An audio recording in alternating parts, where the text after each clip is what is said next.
저출산과 학령 인구 감소 속에 전국 곳곳에서 해마다 빈 교실이 늘고 있습니다. 학생 수가 모자라 학교 문을 닫는 현상은 서울도 예외가 아닌데요. 애들이 없어지니까 이제 이거 학교가 없어진 거지. 중학교 입학생 단 6명, 농어촌 작은 마을에 있는 학교의 이야기가 아닙니다. 바로 전주 시내 한복판에 자리 잡은 중학교의 현실인데요. 1학년 1반 바로 옆에는 2학년, 3학년 교실이 나란히 있습니다. 지방 소멸, 가장 먼저 마음에 와닿는 곳 바로 시골 학교인데요. 학령 인구가 줄면서 문을 연 지 100년 가까이 된 학교도 하나 둘 존폐 기루에 처해 있습니다. 90년 넘은 역사가 있는 학교지만 마을에 초등학생이 한 명도 없다 보니 더욱 과감한 방안들을 고민할 때가 됐다는 지적이 나오고 있습니다. 이런 몇십 년 뒤의 일이 아니더라도 당장 일어나는 청년 비율의 감소와 점점 늦어지는 결혼 정년, 젊은 부부가 적어지는 것도 문제인데 그나마 자녀를 가질 계획이 없거나 최소의 계획을 세우므로 지금도 예상을 뛰어넘는데 그보다도 더 빠른 인구 감소가 일어날 수도 있습니다. 부산의 경우를 보면 인구 감소의 심각성을 알 수 있습니다. 부산 인구 330만 명 선이 무너졌습니다. 통계청이 어제 발표한 2022년 인구주택 총조사 결과에 따르면 지난해 11월 1일 기준 부산 인구는 329만 6천여 명으로 전년 대비 0.9% 감소했습니다. 이는 7년 만에 20만 명이 감소한 것으로 5만 명의 도시 기준으로 4개의 도시가 사라진 것입니다. 이미 시군 지역의 89곳이 인구 감소 지역으로 지정되는 등 국가 소멸이라는 말이 언어적 충격요법이 아니라 국가의 존폐를 걱정해야 하는 실제적 상황입니다. 한국이 인류 역사상 가장 빠른 경제 성장을 달성했지만 그 대가로 이를 물려줄 다음 세대가 없을 수도 있습니다. 최근 이민청에 대한 이야기가 많이 나오고 있습니다. 우수인재나 숙련 인력 등 우리 사회에 꼭 필요한 외국인에 대해선 선별적으로 받아들인다는 것입니다. 인구 절벽의 현실적인 대안입니다. 그러나 반대 목소리도 있습니다. 이 또한 틀리다고 하기는 어려운 부분이 있습니다. 국가와 기업의 정보 유출 등이 지적되고 있으며 특히 유입된 인구가 수도권으로 몰리면 집값 폭등과 국가 균형 발전이 더욱 어려워질 것이라는 것입니다. 어쨌든 이러한 논쟁을 떠나서 인구 절벽에 다다른 우리나라가 다문화 사회로 진입하는 것은 피할 수 없는 현실이기도 합니다. 실제로 UN 보고서에 따르면 2050년에는 한국 이주 노동자가 전체 인구의 13.5%, 즉 640만 명에 달할 전망으로 발표되었습니다. 지금 우리가 무엇을 준비해야 할지는 비교적 명확합니다. 서울시립대 도시사회학과 이윤석 교수는 로콘뉴스에서 인구 변화의 3요소가 출산, 사망, 그리고 이동이라고 했습니다. 경제적으로 안정된 국가들은 대부분 낮아지는 출산율 때문에 자연적으로 인구가 감소된다고 하면서 여기서 중요한 것은 부유하고 안정된 국가의 인구 변화에 가장 큰 영향을 주는 요소가 국제적 이동이라는 것입니다. 국제적 이동이란 당연히 다른 국가, 다른 국적의 사람들이 유입되는 것을 의미합니다. 우리가 현재 준비해야 할 부분도 이러한 국제적 이동입니다. 우리나라도 어떤 형태로든 다문화, 다민족의 인구 유입이 가속화될 것인데 현재의 몇몇 쟁점을 떠나서 국가적으로는 반길 수 있는 부분이라고 봅니다.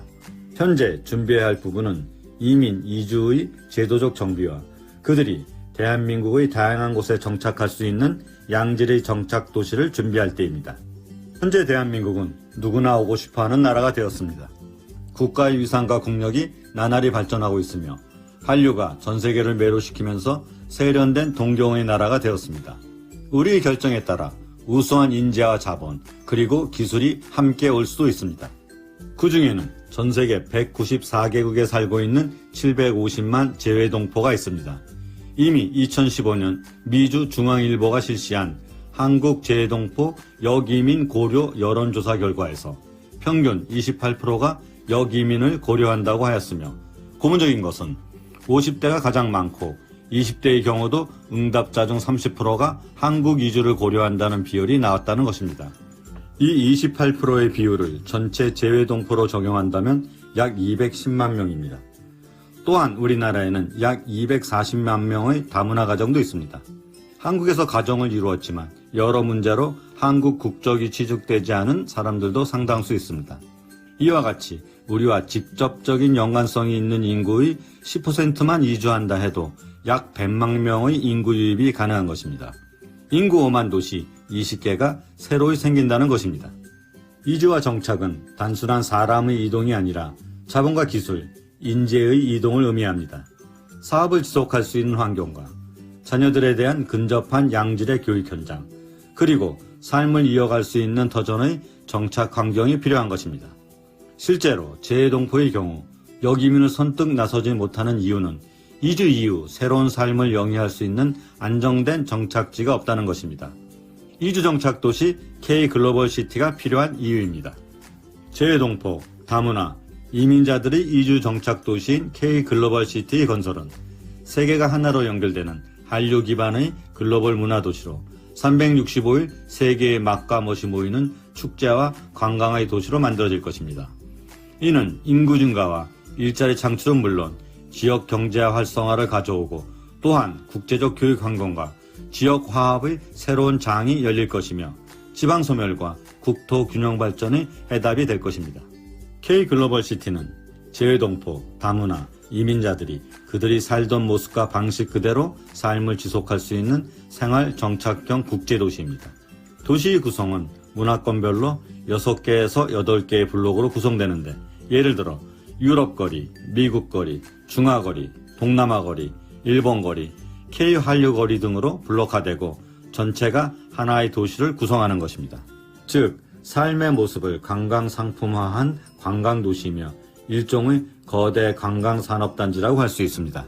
이곳은 많은 사람들이 찾아와서 소비하는 이주민들이 안정된 자급자족의 정착지가 될 것입니다. 작게는 몇천 명의 도시 구성부터 많게는 몇만 명의 도시인 K글로벌시티가 되는 것입니다. 개발 방식 또한 기존의 시 일부 권역을 개발할 수도 있고 또는 기존 도시 인근이나 유유지에 새로운 도시를 만들 수도 있습니다. K글로벌시티는 인구 절벽과 지방 소멸의 문제 해결을 넘어 대한민국이 인류 국가로 진입을 의미하는 것으로 민간이 협력하여 체계적인 도시계획과 효율적인 이민 이주 정책을 실행할 때 가능합니다.